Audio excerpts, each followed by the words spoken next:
Kaj to pomeni, da ne morete odpirati oken, da ne morete prezračiti, da ne morete nič? Jaz doma, tako kot ste rekli, ne morem ne odpreti oken, ne morem ne hiše prezračiti. Se pravi, jaz moram ob 4 popoldne ali pa ko pride smrad, tudi že lahko ob 12 okna enostavno zapreti noter z družino, ker zunaj je neznosno, ne moremo več pozunaj. Do kam se ta smrad širi? Ta smrad je najmočnejši tik pod deponijo, se pravi na območju spodnjega plavža, kjer smo mi doma, ki je približno 11 hiš. So pa zavohali smrad tudi že preko krajanov, sem zvedela, na Hrušci, Barbolanci, se pravi pri trgovskem centru Mercator, pa vse do krožnega križišča na Jesenicah, ki je pa čisto na drugo stran. Kaj pravijo odgovorni? Odgovorni pravijo in obljubljajo že nekaj časa, da naj bi bila stvar pod nadzorom in da naj bi nehali smrdeti, ampak se stanje samo še poslabšuje. Ste optimistični, da bo nehalo smrdeti? Ali kaj boste potem storili? Jaz obljubam enostavno ne verjamem več,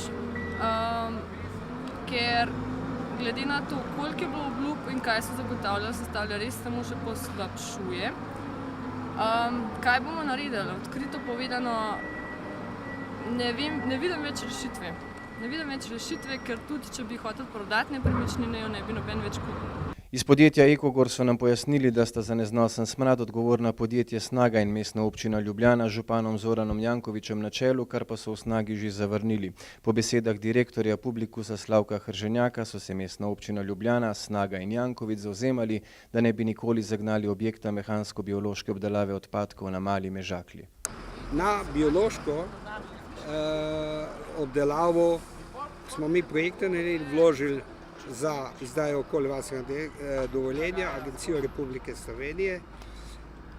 Smo naleteli na težave, ko je bilo že izpisano okoljevarstveno dovoljenje, se je Ljubljana želela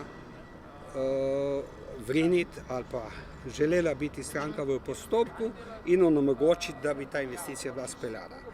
Tukaj se je zelo angažiral župan Ljubljane, gospod Janković, direktor Snage, tudi in smo morali dati vse postopke. Torej, prvo je bilo na Agencijo Republike Slovenije, kasneje še ministrstvo okolja in prostor in pa tudi na upravnem sodišču.